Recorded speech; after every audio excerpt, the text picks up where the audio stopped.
El 6 de septiembre de 1522 llegaba a Sanlúcar de Barrameda la nao Victoria, capitaneada por Juan Sebastián Elcano.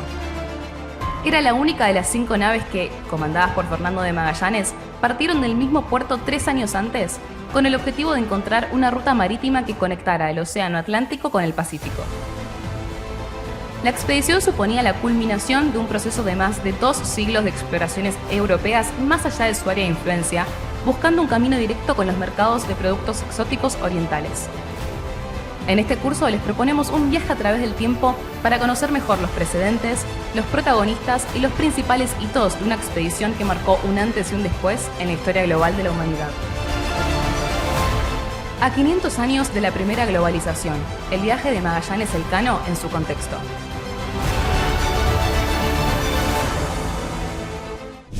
La expansión oceánica también va a tener repercusiones en el orden mental, ya que los europeos, al extenderse por nuevos ámbitos, van a encontrar poblaciones con las que no van a tener un contacto habitual como el que habían tenido.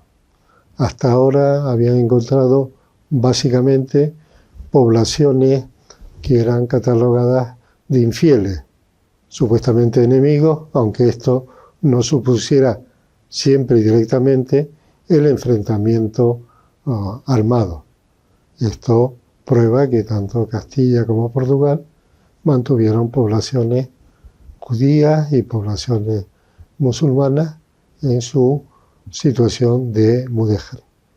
Pero ahora se van a encontrar nuevos pueblos que, aplicando los términos que utilizó en su día Romeu de Armas, va a distinguir entre los infieles positivos, aquellos que habían tenido conocimiento de la revelación, pero se habían negado a ella, en la clásica representación medieval de la sinagoga con los ojos vendados, porque no reconocía ese mensaje, y, como digo, va a encontrar a estos nuevos pueblos infieles negativos, es decir, gente que no había tenido ocasión de conocer la revelación y por lo tanto no se había negado a ella. Es lo que por comodidad también a veces hablamos de paganos.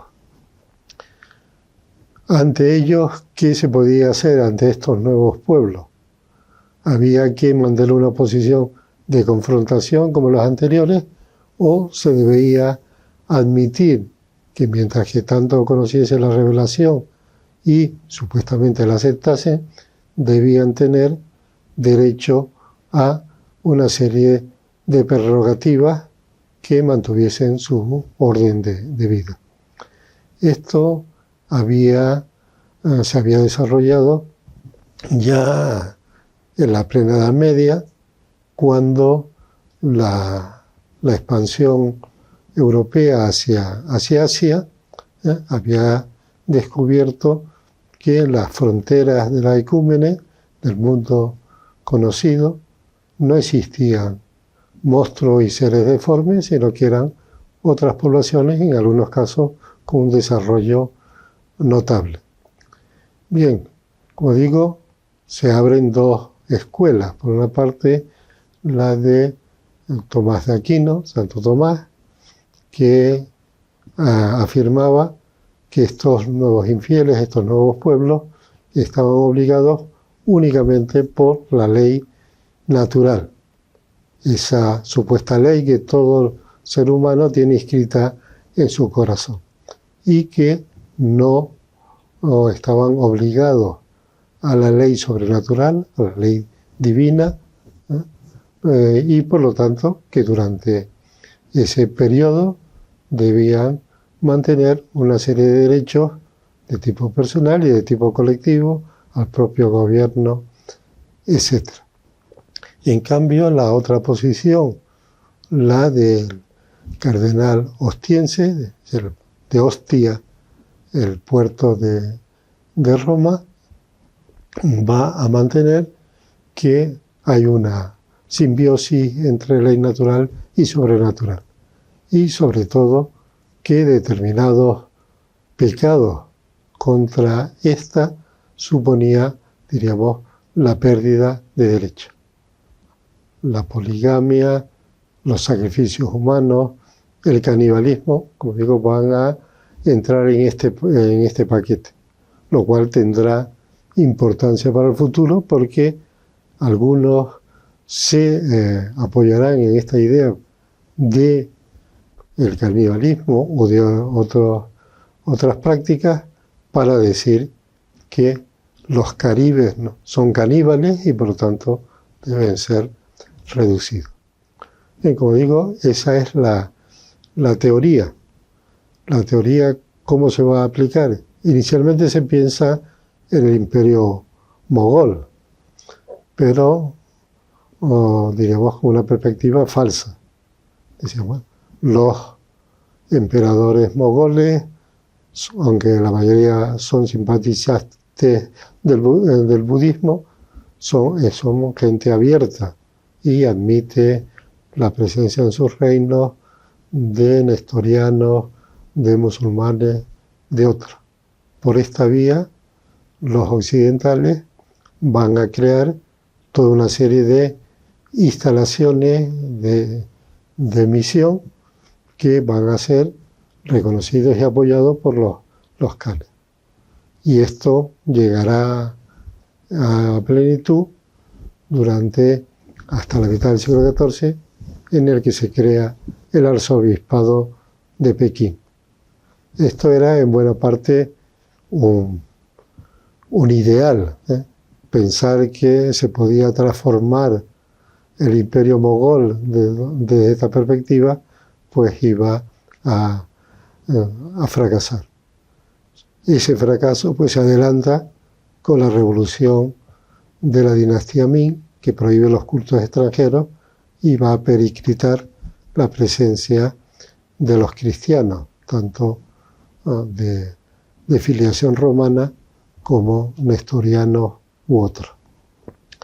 Por lo tanto, esa experiencia solo tiene un valor, diríamos, por una parte de apertura mental, de convivir con otras religiones y ver ese aspecto multirreligioso, y por otra parte en algunos casos de carácter práctico. Estos arzobispados o obispados misionales que no dependen de una categoría administrativa como los ordinarios, sino que dependen de la Santa Sede. Ese proceso, como digo, va a tener en principio más oportunidad en el Atlántico, y fundamentalmente en el caso de Canarias. Desde la mitad del siglo XIV hay toda una serie de pactos en que hay una convivencia entre unos y otros. El más conocido es el del caso de Gran Canaria.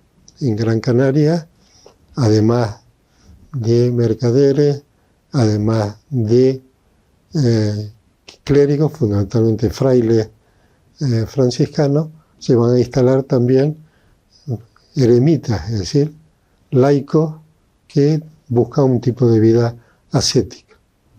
El más importante es este grupo, porque este grupo recibe de sus anfitriones ganados, pero también mujeres, y se va a crear un equipo. También hay que decir que hay también la participación de aborígenes, y aquí sabemos que desde 1552 hay vuelven a las islas 12 aborígenes de Gran Canaria que habían sido bautizados, instruidos y que habían aprendido la lengua catalana y que sirven de base. Bien, ese tipo de participación se rompe a finales del siglo XIV, seguramente por falta de cumplimiento de los pactos de separación entre aquellos grupos, diríamos, que siguen su vida tradicional y aquellos que se han vinculado con los mallorquines. Ese proceso se trata de continuar posteriormente en el siglo XV con la presencia de franceses y luego de castellanos. En este caso hay claramente la separación entre las islas llamadas de conquista. La conquista supone la incorporación al mundo europeo y por lo tanto al mundo cristiano. En cambio, las islas de penetración se va a mantener ese tipo de acuerdo. El más conocido es la isla de Tenerife, donde hay un eremitorio franciscano, se mantiene el culto a la Virgen de Candelaria y, como digo, se va a producir un proceso también de convivencia. Esa convivencia estaba amenazada por las esclavizaciones, de tal forma que los papas, primero Eugenio IV, luego Pío II, van primero a asegurar las personas de los aborígenes y luego los pactos que se han celebrado con ellos, dando lugar a lo que luego llamaremos bandos de guerra y bandos de paz, en este caso los bandos de paz. El intento de prolongarlo a África va a tener un resultado muy corto. Hay una nunciatura franciscana de Guinea que manda pues alguna presencia a Guinea-Conakry, hay dominicos en Benín y el caso tal vez más importante pero muy efímero es el del rey del Congo. Acepta el envío de misioneros, de técnicos, de animales, pero en 10 años decide abandonar la religión cristiana para poder mantener el régimen de poligamia. Más notable es todavía el caso americano, donde encontramos de nuevo dos tipos de formulación. Por la parte de los partidarios de la visión evangelizadora, representados por el padre Las Casas, el padre Vitoria, sobre todo el primero, que es más radical, que condenaba cualquier tipo de violencia. El padre Vitoria no la aconsejaba en el primer momento de la expansión, pero decía que en cualquier caso la conversión debía ser meramente personal y voluntaria y que ad interim esos pueblos debían mantener su organización.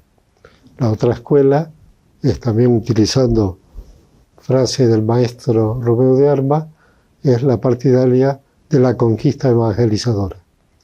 Ahí está Sepúlveda, sobre todo Palacios Rubio, el autor de ese requerimiento. Era una fórmula. Poblaciones que no sabían quién era el rey de Castilla o el papa, que si se les preguntase si querían voluntariamente entrar en este plan, pues, como digo, luego ese espíritu tuvo todavía algunos resultados posteriores.